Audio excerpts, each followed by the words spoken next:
Parfois, nous croyons que son silence ou sa distance signifient du désintérêt. Nous nous demandons, est-ce que je ne lui importe plus? Et notre esprit commence à remplir les vides avec des doutes, des insécurités et des suppositions qui, bien souvent, ne reflètent pas la réalité. Jung disait que les émotions que la psyché ne comprend pas encore, le corps les traduit en silence. Ce n'est pas du rejet, c'est une défense ancienne. Une femme touche parfois un point qu'il ne contrôle pas, une zone profonde où naît ce qui le transforme réellement. Lorsque la connexion n'est pas superficielle, son système interne se déséquilibre. L'ego, si bien entraîné à tout dominer, perd sa stabilité et cette chute intérieure le déroute. C'est pour cela qu'il recule, non pour fuir, mais pour retrouver un équilibre qu'il n'avait jamais remis en question auparavant. Il t'ignore, mais pense à toi. Il s'éloigne, mais observe chaque nuance de ton énergie. Il se tait, mais en lui se mène une bataille entre sa raison et ce qu'il ressent. Ce que tu interprètes comme de l'indifférence peut être le début d'un amour plus profond, un amour qui naît dans le silence parce qu'il ne sait pas encore parler. Si ce message te touche, abonne-toi et écris-moi « Je suis abonné » en commentaire pour que YouTube nous réunisse à nouveau. Un homme qui tombe vraiment amoureux n'avance pas immédiatement. D'abord il se perd, ensuite il se protège. Jung appelait ce processus le conflit entre le moi et l'âme, la tension entre ce que nous croyons contrôler et ce qui nous dépasse. Tu éveilles en lui une résonance émotionnelle qu'il ne peut nier. Et quand une femme active cette vibration, ce mélange de calme et de mystère, il change même s'il essaie de le dissimuler.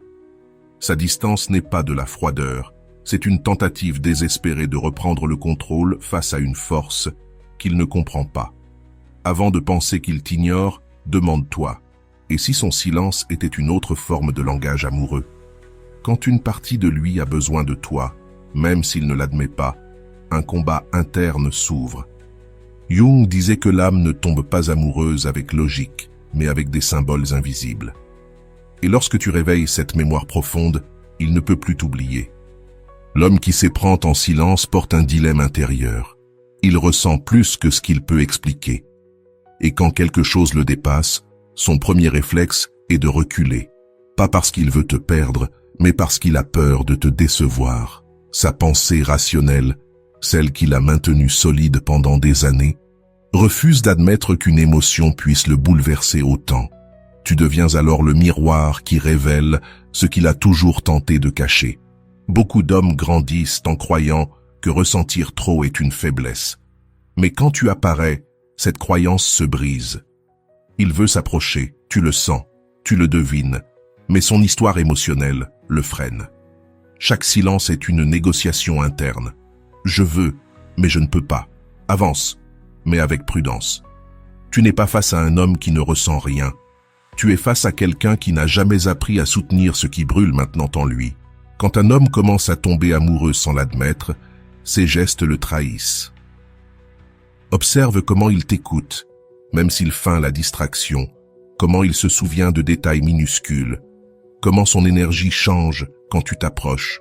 Le corps parle avant la conscience. Jung disait que l'inconscient se glisse dans les actes les plus subtils, et chez lui, chaque micro-geste montre que tu es déjà entré dans son monde, même s'il ne sait pas encore prononcer ton nom émotionnel. Parfois tu le sens plus silencieux, plus tendu, plus présent dans son absence. Cette contradiction n'est pas un hasard, c'est la réaction d'un homme qui se découvre vulnérable. Quand une femme touche son âme, il affronte quelque chose qu'il ne peut pas intellectualiser. Le rationnel s'effondre, l'intuitif émerge, et dans ce choc, sa distance devient un mécanisme de retenue. Ce n'est pas un rejet de toi, mais une tentative de ne pas se briser sous le poids de ce qu'il ressent. L'amour authentique ne vient pas comme un élan contrôlé. Il arrive comme un tremblement, comme un symbole qui réveille des mémoires invisibles. C'est pour cela qu'il recule. Il a besoin de temps pour réorganiser son intérieur. Il ne fuit pas toi. Il fuit la peur que tu éveilles en lui. Peur d'échouer, peur de s'abandonner, peur de ressentir trop tôt. Mais justement, cette peur, ce tremblement qu'il essaie de cacher, est la preuve la plus claire qu'un mouvement profond a déjà commencé. Les femmes interprètent souvent la distance comme du désintérêt. Pourtant, chez un homme sensible, c'est le signe d'une profondeur émotionnelle. L'homme superficiel avance sans réfléchir. L'homme qui ressent vraiment s'arrête. Cette pause n'est pas froideur, mais révérence. C'est la reconnaissance inconsciente que quelque chose d'important est en jeu. Tu représentes un territoire émotionnel qui le dépasse, et son âme tente de rattraper ce que son cœur a déjà décidé de ressentir. En consultation, beaucoup d'hommes décrivent ce processus comme une tempête invisible. À l'extérieur, ils paraissent calmes, même distants. À l'intérieur, s'effondre la structure qu'ils croyaient inébranlable. Et toi, tu deviens le point où tout s'agite. Une voix, un regard, un geste de toi suffit pour que quelque chose en lui change. L'amour profond, disait Jung, n'entre pas par la raison. Il entre par le symbole qui réveille l'ombre endormie. Quand il s'éloigne, il n'est pas en train d'évaluer s'il t'aime. Il évalue s'il peut supporter ce qu'il ressent. C'est une révision intérieure, presque rituelle, où il se demande si son identité survivra à la transformation que tu provoques. Aimer n'est jamais léger pour un cœur qui a vécu blindé. Et tu le sais, il y a des hommes qui ont besoin d'une pause avant d'aimer, non pour te perdre, mais pour ne pas se perdre dans l'intensité que tu fais naître. Ce qu'il ne dit pas compte aussi. Ces silences sont des fissures internes où se glisse la vérité. Quand tu le vois distant, il ne t'oublie pas. Il fait face au choc émotionnel d'avoir croisé ton chemin. La psyché, comme l'enseignait Jung, a besoin de temps pour intégrer l'inattendu. Et toi, tu es exactement cela. Un événement, pas une coïncidence. Quelque chose qui le transforme sans lui demander son consentement. Si tu pouvais entrer dans son esprit un instant, tu verrais cette tension entre s'approcher et se protéger. Un mouvement subtil et constant. Un désir qui avance et une peur qui freine. Ce n'est pas toi la cause de sa distance.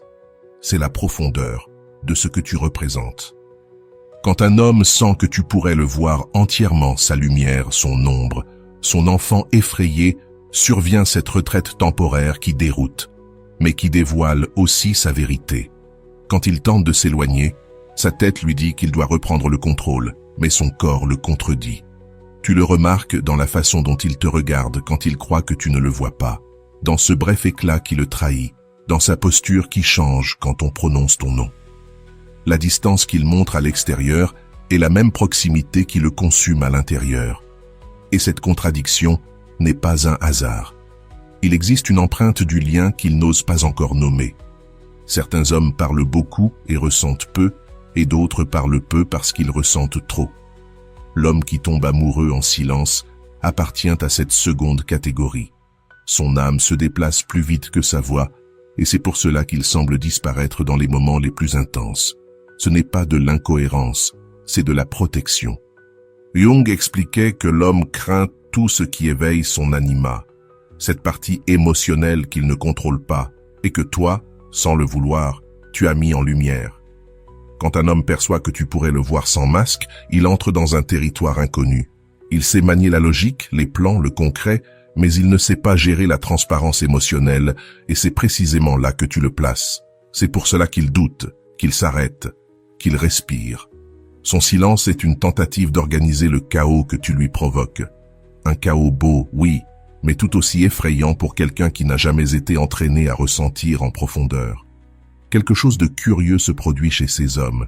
Plus tu comptes pour eux, plus ils ont peur de tout gâcher, et cette peur les rend maladroits.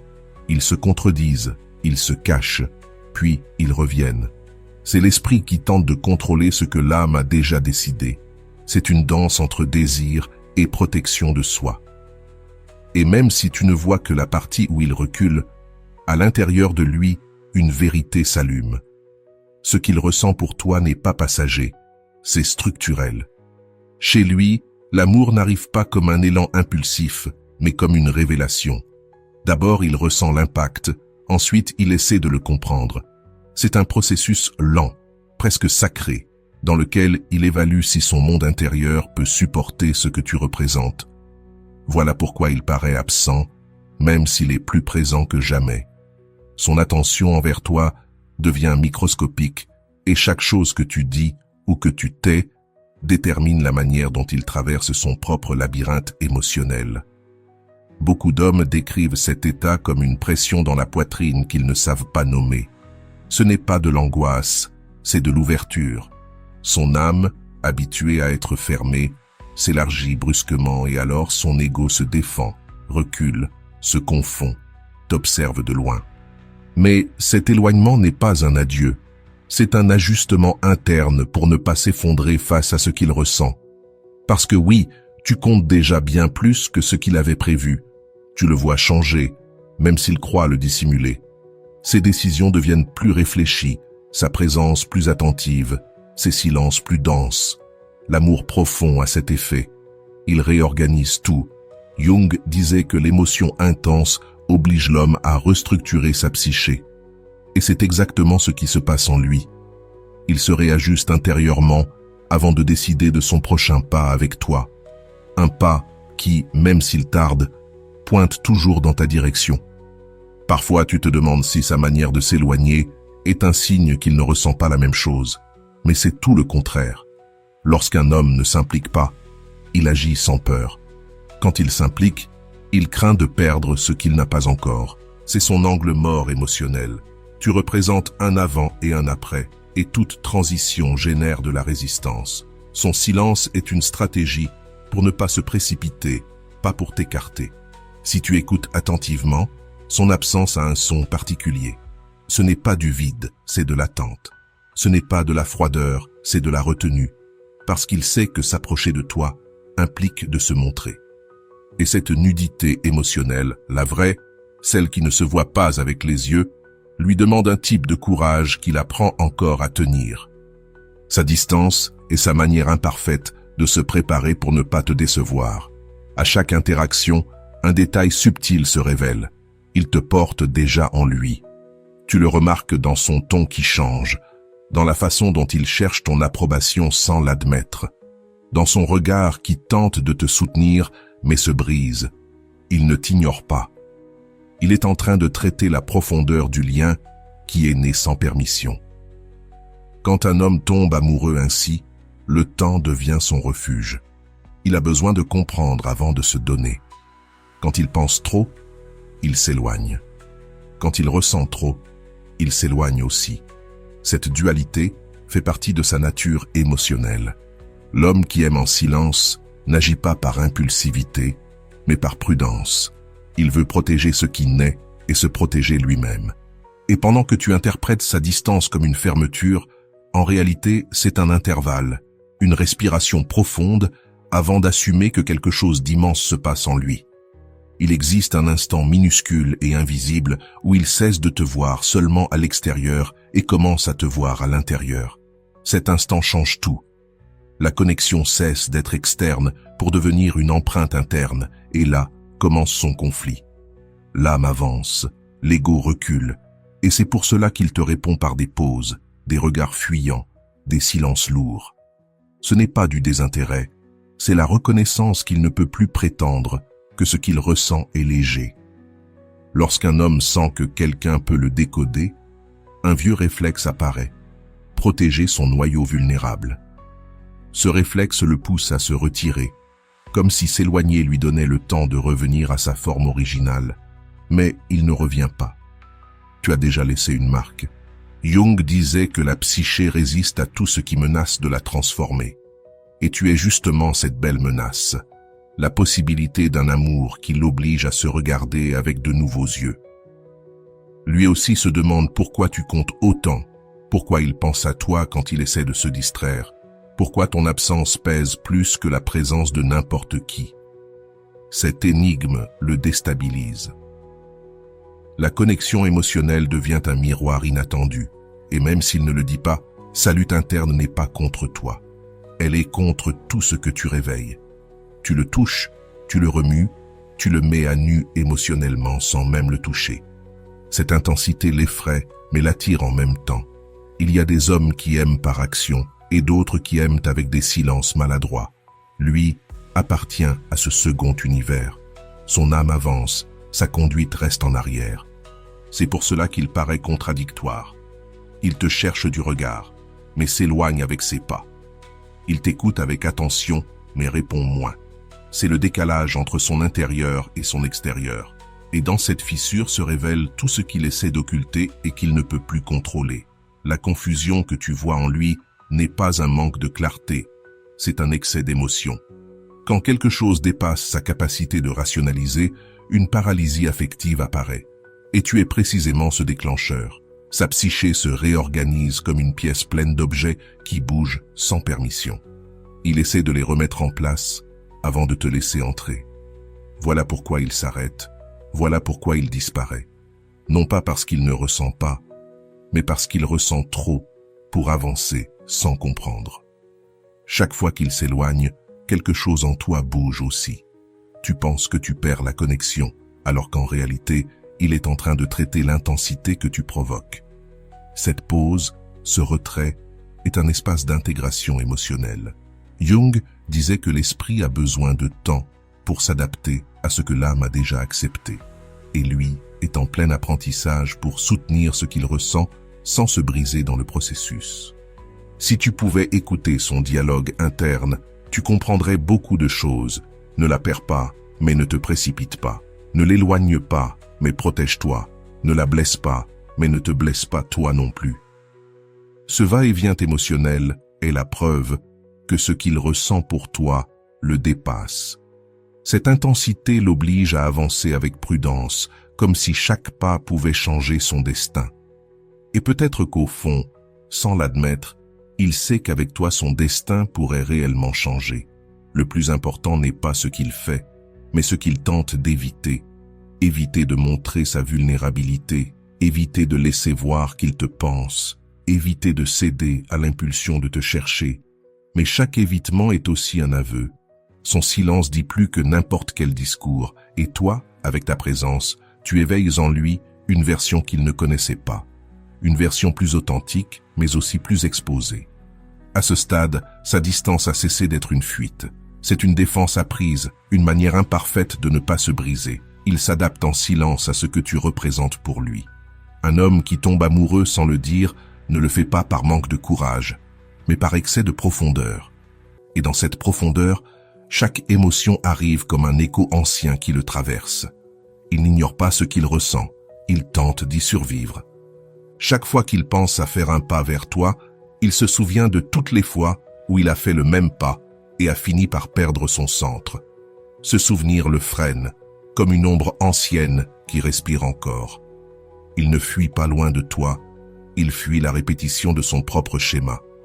La distance devient alors sa ceinture de sécurité émotionnelle. Et même s'il ne le dit pas à voix haute, il sait que tu as le pouvoir de faire tomber toutes ses défenses. Il y a un geste subtil qui le trahit. La façon dont il écoute ton nom quand d'autres le prononcent, ce microsecond où son attention s'illumine avant qu'il n'essaie de l'éteindre. C'est un réflexe involontaire. Son cœur avance, son esprit recule et lui reste coincé entre les deux. Il n'est pas prêt à admettre que tu lui importes, mais il n'arrive plus à cacher que c'est déjà le cas. Il analyse chacune de ses actions avec toi, même celles que tu as déjà oubliées. Il se demande s'il a été trop froid, trop rapide, trop maladroit. Cette hypervigilance émotionnelle dit quelque chose de très clair. Il te prend au sérieux. Parce qu'un homme qui ressent peu agit sans réfléchir. Mais un homme qui ressent beaucoup réfléchit tellement qu'il n'arrive presque plus à agir. C'est là tout son dilemme. Et toi, tu es l'épicentre. Tu le vois distant, mais à l'intérieur de lui, tout est mouvement. C'est comme une pièce remplie de feuilles qui tourbillonnent à chaque pensée que tu lui provoques. Il ne sait pas où déposer ce qu'il ressent. Il ne sait pas encore comment t'intégrer dans son histoire. C'est pour cela qu'il se retire, non pas pour te perdre, mais pour se comprendre. Et dans ce processus interne, silencieux et intense, se révèle sa véritable peur, ressentir plus que prévu. En consultation, beaucoup d'hommes décrivent cet état comme être frappé par une vague sans être dans la mer. Une émotion qui arrive seule, sans avertissement, sans permission. Voilà comment il se sent avec toi, une force qu'il n'a pas demandée, mais qu'il ne veut pas lâcher. Son éloignement n'est qu'une tentative ratée de reprendre le contrôle, car même s'il ne le dit pas, tu l'as déjà débordé. Parfois, l'intensité ne s'exprime pas par des mots, mais par des contradictions. Il te regarde comme si tu étais lumière, mais il se comporte comme s'il ne pouvait pas la soutenir. Il te pense plus souvent qu'il ne l'admet, mais répond moins qu'il ne ressent. Cette incohérence est son langage émotionnel, imparfait, mais honnête. Et toi, tu apprends à le lire sans qu'il s'en rende compte. Son silence n'est pas un vide, c'est un conteneur. Il y garde ce qu'il ne sait pas encore exprimer, ce qu'il craint d'abîmer, ce qu'il essaie encore de comprendre. Chaque pause est une phrase qu'il ne s'autorise pas à prononcer. Chaque distance est un essai de protection. Et même si cela semble contradictoire, son silence en dit plus que n'importe quelle déclaration impulsive. Il a déjà compris qu'il te pense. Ce qu'il n'accepte pas encore, c'est ce que cela signifie. Parce que penser à quelqu'un, c'est céder de l'espace intérieur, c'est permettre à une autre présence de modifier la sienne. C'est une forme d'abandon silencieux qui l'intimide. Ton influence est douce, mais profonde. Et même s'il ne t'en parle pas, son monde intérieur change déjà, comme si tu avais allumé une lumière dans une pièce restée dans l'obscurité. Son apparente indifférence n'est souvent qu'une tentative de ne pas montrer sa vulnérabilité, une sorte de dignité émotionnelle mal interprétée. Il ne veut pas que tu vois combien il te pense, combien tu le touches, combien sa respiration change quand tu apparais. C'est pour cela qu'il agit avec autant de prudence. Il ne veut pas en faire trop, il ne veut pas te faire peur, il ne veut pas perdre quelque chose qu'il n'ose pas encore nommer. C'est là qu'il entre en débat avec lui-même, s'approcher ou se protéger, te montrer son intérieur ou se réfugier dans son silence habituel. Cette attention nouvelle le fragmente parce que tu n'es pas une option, tu es une possibilité réelle, une possibilité qui exige du courage émotionnel. Sa distance n'est pas un adieu, mais un « je suis en train de traiter ce que tu représentes ». Quand il s'éloigne un peu, il ne paie pas ce qu'il ressent, il le régule. C'est sa manière de diminuer l'intensité pour ne pas agir sous l'impulsion. Beaucoup d'hommes, lorsque les émotions arrivent trop vite, ont peur de se tromper. Alors, ils respirent, reculent d'un pas et observent. Ils veulent vérifier que ce qu'ils ressentent est réel, pas une illusion passagère. Son silence est en réalité une pause stratégique de l'âme. Il commence à comparer ce qu'il ressent avec toi à ce qu'il a ressenti auparavant, non pas pour minimiser, mais pour comprendre pourquoi, cette fois, tout est différent. Cette comparaison est une partie de son analyse interne. Il cherche des signes, des certitudes, des réponses, mais il est déstabilisé de ne trouver aucune logique, seulement une intuition. Et cette intuition nouvelle l'oblige à reconsidérer le type d'homme qu'il a été jusqu'ici. Son corps réagit aussi. Il se tend quand il te voit, se détend quand il t'écoute, se trouble quand tu t'éloignes.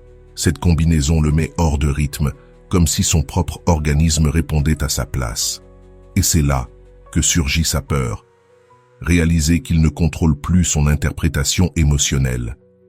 Chaque réaction involontaire confirme qu'un sentiment profond est en train d'émerger.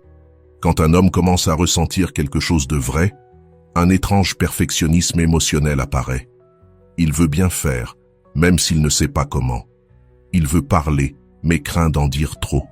Il veut s'approcher, mais a peur de mal le faire. Ce perfectionnisme le bloque. Ce n'est pas un manque d'intérêt, c'est un excès d'attentes internes. Et dans cet excès, sa tête crée plus de questions que de réponses. Parfois, il observe tes détails sans que tu le remarques. Pas par obsession, mais par curiosité sincère. Il veut comprendre ce qui le touche autant. Ta façon de parler, ta manière de penser, tes silences. Tout devient des pièces d'un puzzle émotionnel qu'il tente de reconstruire sans se précipiter. Et plus il observe, plus il confirme ce qu'il essaie de nier. Tu comptes déjà. La contradiction la plus forte est celle-ci. Il craint de s'approcher, mais il craint davantage encore de perdre la possibilité de le faire. Ce double tiraillement le fatigue. Sa logique dit « attends ».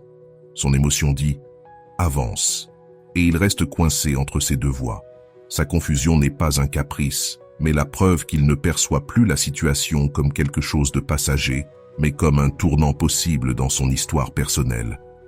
Quand il semble distant, il est parfois en train de répéter mentalement ce qu'il voudrait te dire.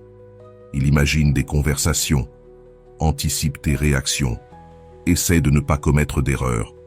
Cet entraînement intérieur consomme plus d'énergie qu'il ne le pense. C'est pour cela qu'il paraît figé. Mais en réalité, il ajuste chaque mot. Sa distance n'est pas un désintérêt, mais une préparation émotionnelle. L'une de ses plus grandes peurs est de savoir s'il peut faire confiance à ce qu'il ressent, non pas en toi, mais en lui-même.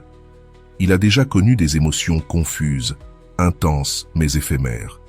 Et cette fois, il veut être certain que son cœur ne l'emmène pas dans un mirage. Il analyse désormais tout avec plus de prudence. Il a besoin de distinguer l'impulsion de la profondeur. Et cette hésitation, même silencieuse, pèse plus que n'importe quelle déclaration romantique précipitée. Il y a des moments où il est sur le point d'avancer, mais il se retient dès qu'il sent qu'il pourrait s'exposer trop vite. Ce microseconde de recul révèle sa peur la plus intime, être vulnérable sans garantie. C'est une crainte courante, mais chez lui, elle devient intense parce que tu réveilles des parties de lui qu'il gardait enfouies depuis longtemps. Même s'il ne le remarque pas, chaque doute qu'il ressent démontre ce que tu représentes déjà pour lui. Quand un homme arrive à ce stade, son esprit se remplit de « et si ». Et s'il n'est pas prêt, et s'il te déçoit, et s'il ressent plus qu'il ne devrait. Ce bombardement interne le ralentit, mais il révèle aussi qu'il ne te voit plus comme une simple rencontre. Il te voit comme une possibilité capable de le transformer. Et toute transformation au début fait un peu mal, même lorsqu'elle est claire. Lorsqu'il commence à remettre en question sa propre identité, un moment crucial surgit. Il se demande qui il était avant cette connexion intérieure qui le bouleverse, et qui il sera après. Cette question prouve qu'il ne fait pas face à quelque chose de superficiel, mais à un changement profond et structurel. Sa distance, dans ces instants, n'est pas de la froideur, mais un réajustement. Il a besoin de comprendre quelle partie de lui s'ouvre et lesquelles tentent de refermer la porte. Son esprit tourne en boucle, presque de manière obsessionnelle, mais pas autour de toi en tant que personne, autour de ce que tu représentes dans son inconscient. Tu es un symbole, une question, un miroir. Et les symboles, plus que les faits, ont le pouvoir d'ébranler. Jung expliquait que l'âme s'exprime à travers des images internes, et lui, sans le savoir, tente de décoder la sienne. Voilà pourquoi il se tait. Il ne comprend pas encore quelle version de lui-même est en train d'émerger. Parfois, il s'éloigne volontairement pour tester son propre détachement. Il veut vérifier s'il peut continuer comme avant, sans l'idée de toi, même s'il n'y parvient jamais totalement. Cette épreuve n'est pas contre toi, mais contre sa dépendance émotionnelle. Il veut s'assurer qu'il n'est pas en train de t'idéaliser, mais plus il essaie de résister, plus il découvre que quelque chose le dépasse. Cette prise de conscience l'inquiète autant qu'elle l'oriente. Il existe un moment particulier, presque imperceptible, où sa résistance commence à se fissurer. Cela ne se produit ni pendant une conversation, ni à cause d'un geste de ta part, mais lorsqu'il se surprend à trop penser. Ce moment le confronte. Il ne peut plus nier que l'émotion a pris place. Même s'il continue de s'éloigner quelques jours de plus, intérieurement, il a déjà cédé. Cette reddition silencieuse marque un avant et un après. Quand il se convainc que son émotion n'est pas une illusion, il entre dans la phase d'intégration. Il tente alors d'unir l'esprit et le sentiment, la raison et le symbole. C'est le processus le plus long et le plus essentiel. Jung disait que la psyché a besoin d'ordre avant de plonger dans la profondeur.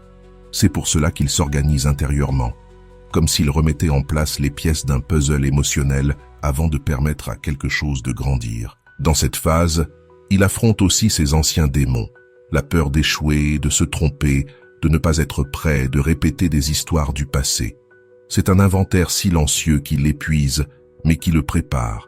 Il ne cherche pas la perfection, il cherche la cohérence. Et cette cohérence n'apparaît que lorsqu'il accepte que ressentir ne l'affaiblit pas, mais l'humanise.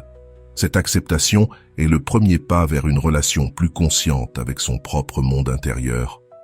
Vient ensuite la clarté. Elle n'apparaît pas toujours dans les mots, mais dans son comportement. Une attitude plus constante, plus stable, plus attentive. Il n'agit plus par réaction, mais par décision. Cette transition est sa manière de dire « j'ai compris » sans le prononcer. C'est à ce moment-là que son silence cesse d'être une distance pour devenir une présence mature. Comprendre ce processus ne change pas ce qu'il ressent, mais cela change ta perception. Tu arrêtes d'interpréter son éloignement comme du mépris et tu le vois pour ce qu'il est, une réorganisation émotionnelle. Cela ne signifie pas excuser des incohérences, mais reconnaître des dynamiques internes souvent invisibles. Cet entendement te rend ton pouvoir, ton calme et ton discernement. Il te rappelle que le silence de l'autre ne définit pas ta valeur. Alors apparaît l'enseignement final. Il ne s'agit pas de le décoder, lui, mais de te connaître toi, de reconnaître ce qui s'active en toi quand quelqu'un prend de la distance. Quelles peurs, quelles histoires, quelles blessures ressurgissent. Le processus de l'autre n'est qu'un miroir. L'essentiel, c'est de retrouver ton centre, être présence et non attente, être clarté et non anxiété. Cet équilibre transforme n'importe quel lien, même celui qui demeure encore dans le silence. Jung affirmait que ce qui nous bouleverse nous révèle. C'est pourquoi, au-delà de son processus à lui, ce qui compte vraiment, c'est ce que tu découvres sur toi-même en chemin. Il ne s'agit pas d'attendre, mais de comprendre que les émotions profondes n'arrivent jamais dans l'ordre. Elles arrivent avec leur propre chaos. Et au cœur de ce chaos, c'est toi qui choisis où te placer. Tu choisis ta vérité. Et voilà, j'espère que vous avez trouvé beaucoup de valeur dans cette vidéo. Merci d'être resté jusqu'à la fin de cette vidéo, j'adore quand vous faites ça. Si vous voulez une autre vidéo sur ce sujet, écrivez en commentaire, j'en veux encore plus. J'espère vous revoir dans une autre vidéo. Merci pour ton temps, prends soin de toi et à bientôt.